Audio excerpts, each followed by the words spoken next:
This is Daily Blast Live. We're talking about what you're talking about. Get real. You all ready for this? Mm-hmm. Dun dun dun dun. No. Y'all, just stop. This is a sham.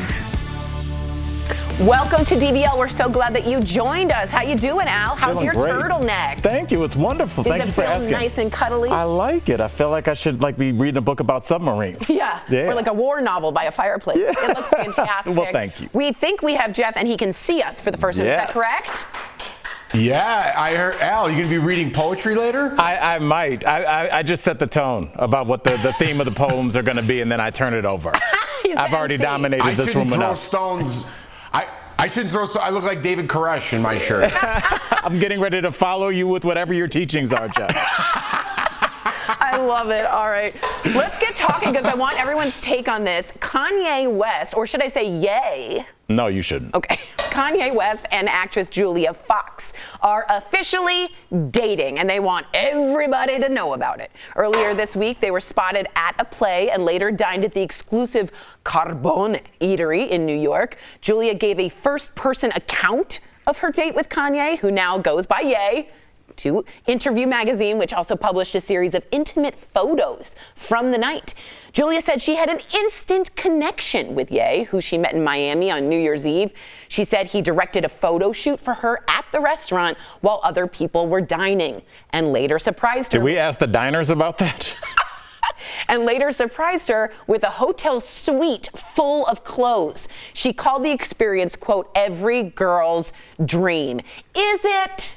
Kind of. No, the clothes, yes. It's not a bad night. The dining thing is a little weird. What did you think, Al? And then I'll go to Jeff. What did you think, Al? I honestly, Jeff, I'm hoping that Kanye learned from his mistakes with Kim, and maybe this partner is the one for him. You never know who it's going to be. She seems excited to be with him. She seems like she's receptive to his kind of eccentricities, and like, we're going to do a photo shoot in the restaurant right now. Like, I would not be with that, but she seemed like she liked it, Jeff. So it's like, Jeff, maybe she found the right person, and maybe he did too. Yeah, I just don't want him jumping into anything just because Kim's got something going on. You know what I mean? It might be the right person. Who knows? But again, there's a lot of pressure on that woman as well as Kanye. As soon as they start dating, paparazzi's all over them, and they're at a level 10. I don't know if that's good for any relationship. So I just hope Kanye worries about himself right now, other than, his ladies. That's not a problem, I don't think. Ladies, I also have to agree with you. I feel like he's trying to compete with a Pete Davidson or Compete Davidson, which I just created, which is amazing. And I feel like they've known each other for 1 week. 1 week. But could you make the argument that most relationships start off fast and furious? Yes, but with Kanye particularly, I think we know his background a bit. I agree. I don't want him jumping into something after he was terribly sad and just bought a $4 million house across the street from Kim. I mean, that's a lot of impulsive decisions. How many nights do you think you're going to spend in that house? I'm just saying, maybe slow it down a bit. Maybe slow it down. Kanye West. Yeah, I know. That's not going to happen. Good advice. It won't ever for happen. Kanye. Yay. Chill out, bro. Chill out, yo. All right. This is interesting. Kristen Davis is opening up about aging in the public eye. So speaking to newbeauty.com, Kristen, who is 56, said it is extremely stressful to be aging on TV because she is being compared to her much younger self. She added that she has bad days, like when she's in an unflattering picture of herself taken on the set of her new show, and said it makes her want to put her face in a bowl of ice water, like Joan Crawford. It looks like Carrie is also coming to terms with aging in a recent episode of And Just Like That. She comes along to her friend's plastic surgery appointment only to have the focus turned to her face. So watch this. And a mini facelift, or depending on the result that you're looking for, a full face and neck lift, which would take you from here to here. Oh, I remember her. Thoughts? Aging, Jeffrey, on TV, is it harder for a woman perhaps than a man? Talk to me. I mean, I think a lot of people will say that, but everyone gets old. It doesn't discriminate. Old, young, men, women. My wife finds it necessary to take out the garbage right now. I was like, do you have a dog? I thought you guys got a dog. I was like, what is that? I'm like, dude, what are you doing right here? They could hear that. Say hi, Jeez, Jordan. I'm on I work a half hour a day. Maybe just go in the other room for a second. We love you, Jordan. Jeff, please have Jordan come Look, say I'm gonna shame hello her really a little quickly. bit. What did Yeah, you do let's see that you. for? Why'd you do that? She's shame walking away. All right. Anyways, age doesn't discriminate. We're all gonna get old. We're all gonna get old. So if you think we're all gonna get old. That's your take. We're all gonna get old. Forever's a long time, love. Yeah, but it's hard, and I think it's hard for men as well. I mean, let's be real. Just for Men has been around for a long time, and that's because men don't want to go gray. Men want to wear. Why do you think Under Armour is so popular? There's not a lot of athletes. It's for men to wear slimming clothes underneath their clothes. Men worry about that as well. I agree with you. I'm not ever trying to say to you that you guys don't worry about it. But the vast majority of comments when a man gets older and gets wrinkly are that he's distinguished or getting older and still foxy. And when Sarah Jessica Parker has wrinkles, it's what a hag. Let's be 100%. Oh, absolutely. Women get it like way more than men. And we've seen Kristen Davis and Sarah Jessica Parker like grow up on TV. So for them, it's like particularly difficult. But Sarah Jessica Parker said, and I quote, "Do you want me to just disappear? Like, what do you think we should do about that? Is Botox okay, or is facelifts okay?" Jeff? I think she looks great. I mean, again, you're going to get old. You got to embrace that instead of complain about that. I think both of them look fantastic, just in particular. We have how many women in their 50s that are drop dead gorgeous now in their 60s, even into their 70s? Amen. I mean, like, come on. I mean, look it. Life's going to happen. Nice. Not so much for you, Tori, but for most. What? I agree. And Jeff, both you and I got Botox or Brotox for that segment a couple years ago, and I felt like I looked great. I've been wearing makeup on television, and sometimes when I go out, I'll cover up some blemishes, and I look way better. I think men want to look better as well, and we do worry about aging just as much as, not just as much, because society's not us on. Let me rephrase that, but I agree. It is a concern. Of course. Well, speaking of looks, a new study suggests that men aren't that happy with their appearance. So the study, which Jeff loves study, was a study by Superdrug Online Doctor. That sounds real. That sounds like a company you find only overseas that you know is not legal here. It found that about 60% of men don't like the way they look. In fact, on average, most men give themselves a 5.9 out of 10 for looks. But get this, nearly 40% of men rated their looks below a 5.9. Are men as critical as women are the looks? Do you guys struggle with that? Because I know I have for a long, long time. Jeff, did you ever struggle with that? Yeah, I mean, I think you'd be surprised. I think a lot of people are like, oh, men don't care, they just throw this on. You care a little bit. I mean, you try to match a little bit. I shouldn't be talking with the shirt that I'm wearing that I care a little bit, but I try, you know. It's casual Fridays. Look, there's nothing wrong. And Jeff, when we were coming up, the men that cared, they were called pretty boys, if you remember. But if you remember, they were just guys that took care of their appearance. And I think when you get positive reinforcement, when somebody says, hey, I like that blazer, I like what you're doing, I think that positive reinforcement from men, especially because you don't really get it from your peer group, especially when I was growing up. Right. You do kind of want to be told, hey, you look nice today, and then you go from there. Is that why, to be honest with you, Al, you've really stepped up your fashion game? My mother, Judy, even noticed. Mm-hmm. Is that like... What does that give you? I think a lot of men like fashion, but they just can't. It's like I always say, Jeff. They show for NBA games, they show the bus pulling up, and they show the players getting off the bus. We know LeBron is at the game. That's not a mystery. We don't need a camera. We're doing that so the men watching that game, the majority male viewers, can see what they have on, because men care about fashion too. Men care about how their hair looks. Why do you think there's these chains that only cater to men's hair? The barbers. They care. So fellas, let's stop. Embrace it. You want to look good. Yeah, that's you cool. look good. You look good. You play good. It's even like a sports analogy, Deion right? Sanders, Tuck that's in your right. shirt. My coach always used to say, make sure you're looking your best, and you play better, right? And same as in life. If you look good, if you get to the gym, you feel good mentally a little bit. You throw on a brand new shirt. For me, a brand new pair of underwear and socks. Come on, that's like the best feeling ever. You feel great. I agree. TMI, I don't want to think about that. We're going to break. Coming up on DBL, Mike Rowe stopped by. Oh, great, it's going to be dirty. You won't believe what dirty job he'd love to do full time. But first, of course, we are remembering Mr. Sidney Poitier, who sadly passed away. Stay with us. Closed captioning provided by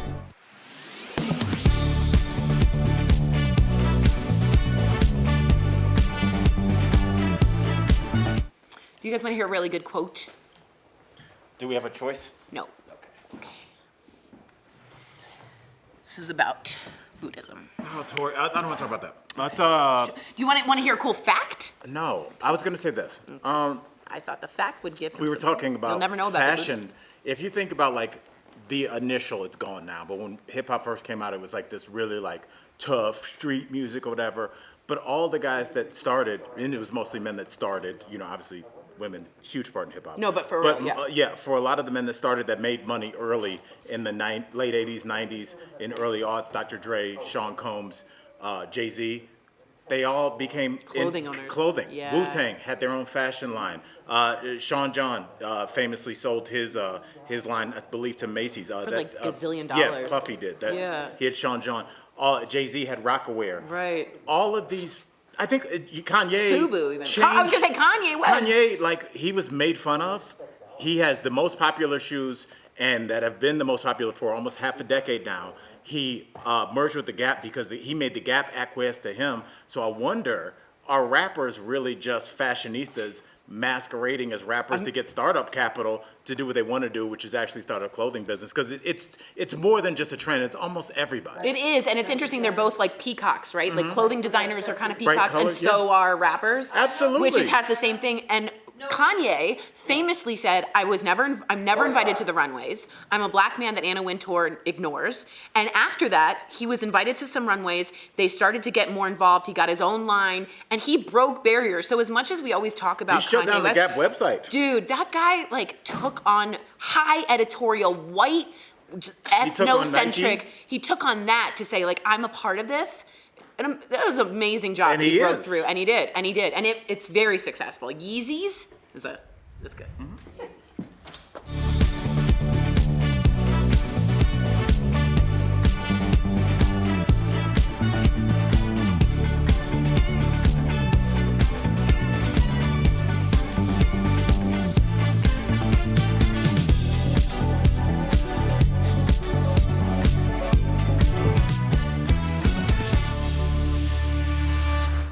Welcome back to DBL. We have lost a legendary film star and person, I think. Sidney Poitier has died.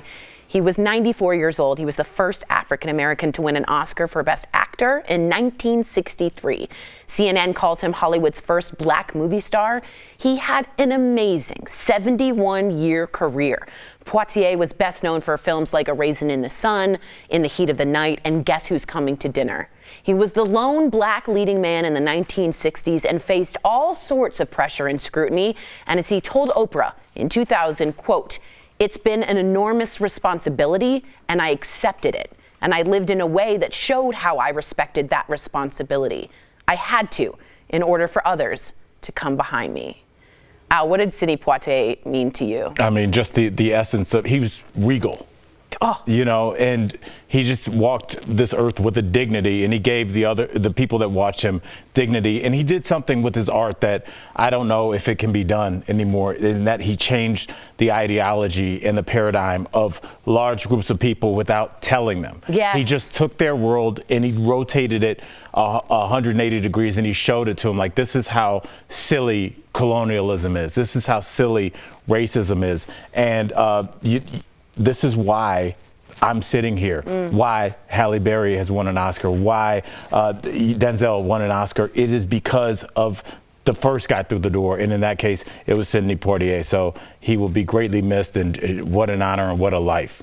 Jeff, what do you think of when you see Sidney Poitier? I know you always think and care about what you sort of come across, and he always came across so dignified.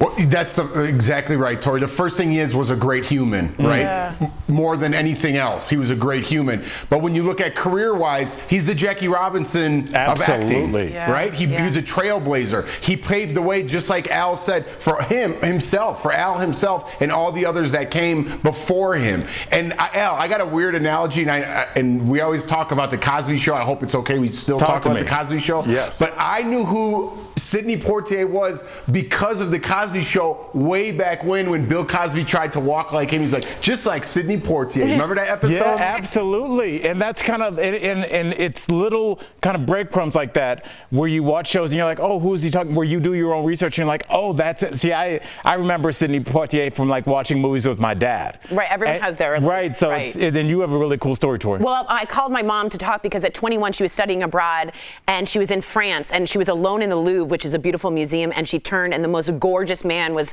next to her standing with his back, and she looked and said, that is Sidney Poitier. And she walked up to him. He signed her autograph book. We still have that book, by the way. And they spent the rest of the day together looking at art with her friend and his friend in Paris. And I cannot think of a better memory than touring Paris with Mr. Sidney Poitier. Wow. In just an amazing man, amazing human, and an amazing pioneer. Coming up on DBL, our interview with Dirty Jobs' Mike Rowe. He tells us the moment he realized Dirty Jobs was actually more than just a show.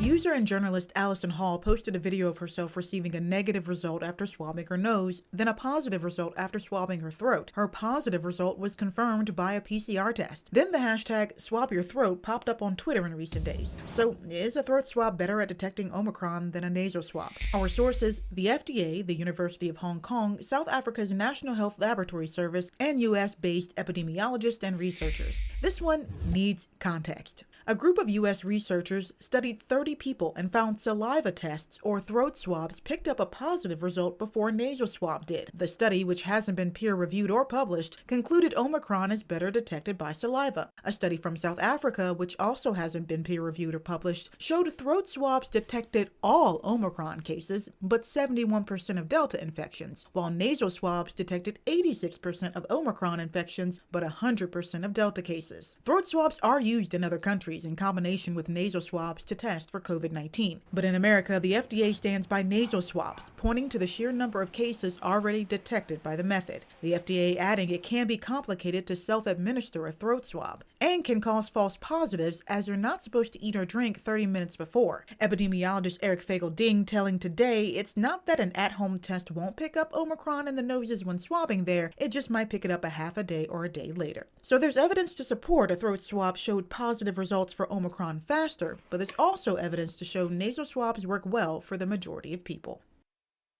Don't miss a day of DBL. Bold debates, There's sense and there's nonsense. Where do we go? hot celebs, We're like this all the time. I'm here for it. and all the laughs. DBL is all new every day.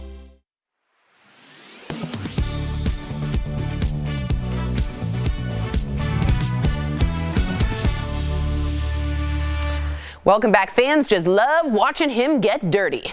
Weird. We were lucky enough to sit down with the face of Dirty Jobs, Mike Rowe. Check it out. It's a dirty job, but someone's got to do it. He is a renaissance man in the world of underground jobs that many don't know even exist. And if you didn't know, he's also hysterically funny. Please welcome the driest of dry, Mike Rowe. Mike, it's so good to see you. How What's are up, you? man? No pressure. Wow, now I have to be hysterical at this hour? But Okay, also the bring it. driest of dry. See, that we gave you 2 jobs. 2 dirty jobs. That's exactly right. All right, for our viewers who may not Excellent. know. I'm up for it. That's good. You grew up on a farm. So what was your first dirty job? I grew up on a small farm, but only 3 miles from Baltimore City. We had access to about 80 acres that nobody could develop. We didn't own it, so I had a chance to grow up, with some room and a lot of work to do. We had a wood stove. Our whole house was heated by wood. And so my whole life as a kid revolved around going back into the woods, taking a tree, cutting it up, splitting the wood, stacking the wood, bringing the wood down, feeding the stove. That was like from 9 years old, that's what I did. Wow. That, and I picked up horse crap every day. Really that was good. it. That was my life. I do want to ask you about this. I love what you say about the people and the nature of the work that they do on dirty jobs, because a lot of people are like, ew, that's so gross, whatever. And you always say, no, these people are people that hold up our country. Can you speak a little bit on that? I love your take on that. Well, yeah, I mean, that's a pretty good summation. A lot of the most important work that gets done in our country happens out of sight and out of mind. So the whole point of Dirty Jobs was just to get our cameras in places where cameras normally don't go, and treat the people we meet like Access Hollywood would treat Brad Pitt. Yeah. Right? And so that's what we do. It's not even a show, to be honest with you. There's no acting, there's no writing, there's no production, there's no pre-production, there's no second takes, right? We never do a second take on Dirty Jobs. So what you get as a viewer is a really honest look at a hard day's work through the eyes of an apprentice. I think about like your show, and I think about a lot of people that I know, and I feel like a lot of us, especially the people like me that kind of came of age in the late 90s, we were pushed towards college, but I think a lot of my friends, male, female, however they identify, would have liked to have worked with their hands had they been given the option, but I didn't even know that was a real thing at that point. Yeah, vocational job. Exactly. It's a big deal, and that's why you've been on Dirty Jobs forever, and that's why I wanted to ask you, has there been a standout moment that made you say, how did I get here? Well, they all cross the line. But the moment when I realized the show was more than a show was in 2008, when our country went into a recession. And all of a sudden, I started getting calls from reporters from the Wall Street Journal asking me to weigh in on things like the skills gap and unemployment and college debt. And it was interesting, I think, because all of a sudden people began to see me as a guy who had access to a lot of these different jobs.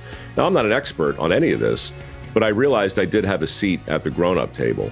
I'm producing a show that people like, but I'm also running a foundation that is trying to do something for our workforce, which at the moment is terribly out of balance. It is. Mike Rowe for 2024. This is just wonderful conversation. I know, I'm just kidding. If you couldn't keep, on the lighter side, if you couldn't keep this job, let's say it went away and you had to take on one of the many dirty jobs you've done, is there one that you felt like you'd be best for? If you think back to your first day on a job, any job, when you go home after that, you don't think, boy, I've got it. Yep. I could do it. You're unsettled. It's weird. You don't know where anything is. You just met a whole bunch of people. You don't know what right? So it's. Tori's I like never that now, think and she's been here 5 years. Job. So rude. Stop it, Mike. Sorry. I'm just saying. You know what? Taro farmer is the answer. I could farm taro on Hawaii. Whoa. Yes. That was a beautiful day. That sounds nice like you just have a low blood pressure doing that job. Yeah, and it could be Mike Taro. No. Nice. It could. No. I'll take care of the jokes. Thank you so much, Mike, for that enlightening conversation. DBL Nation, Dirty Jobs airs Sundays on Discovery and streaming on Discovery Plus. One of my favorite dudes ever. We'll be right back. Promotional consideration is brought to you by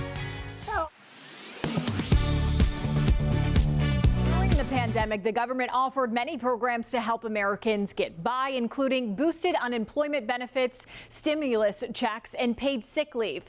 But what federal help is gone for good, and what's here to stay? Our sources for these questions: the Department of Labor, the White House, the Department of Education, and the IRS. First, let's take a look at unemployment benefits. According to the Department of Labor, back in September, the federal government stopped the extra $300 checks for people on unemployment. So we can verify that no, you will not get boosted unemployment benefits this year. Next, will you still get stimulus checks in 2022? As part of President Biden's $1.9 trillion American Rescue Plan signed into law in March of 2021, many Americans saw a third stimulus check for up to $1,400. As of now, no other stimulus checks have been announced.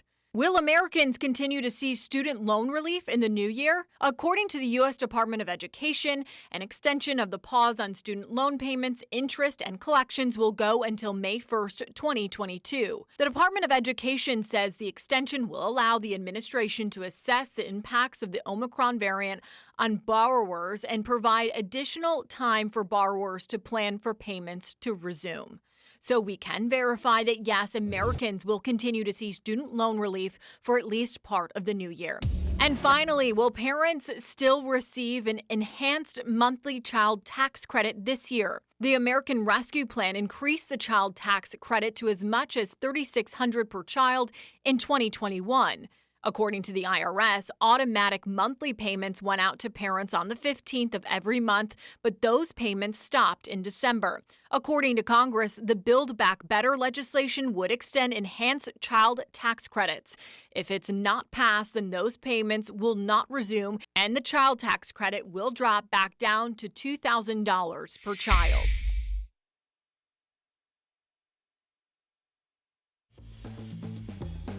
When it comes to making a flu vaccine each year, scientists are forced to make an educated guess. There are several strains of influenza, and they have to predict which strains will be the most prevalent. Then a vaccine is made to fight against those strains. On average, over the last decade, the flu shot has been around 43% effective, meaning people who got the vaccine were 43% less likely to get sick. Unfortunately, this year, it appears the flu vaccine is a mismatch to the strain that is circulating. Research out of the University of Pennsylvania found the major strain, H3N2, has mutated in a way that makes the shot less effective against it.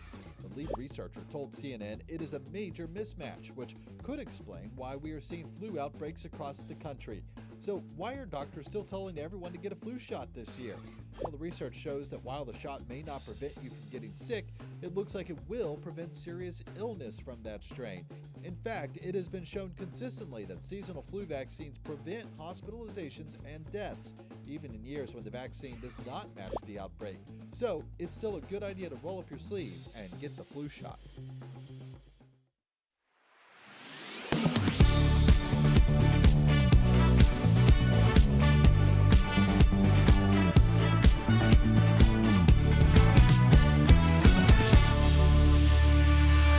Welcome back. Mailers beware. Counterfeit stamps are sweeping the country, and it's time for a security alert sponsored by LifeLock. According to the post office, fake stamp sites are popping up all over Facebook.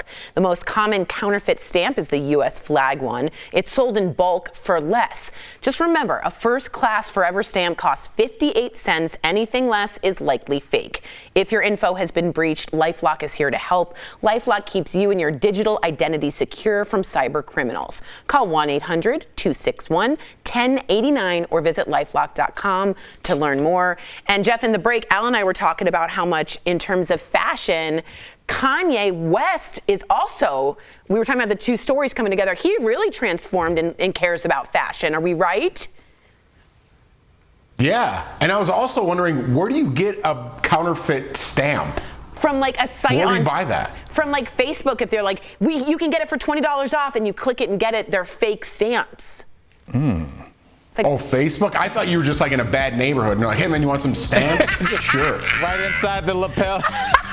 Look what I got for you. We all do every day. Aren't you We'll be supposed to back have Monday. watches? Same time, same place. Watch out for the stamp guy.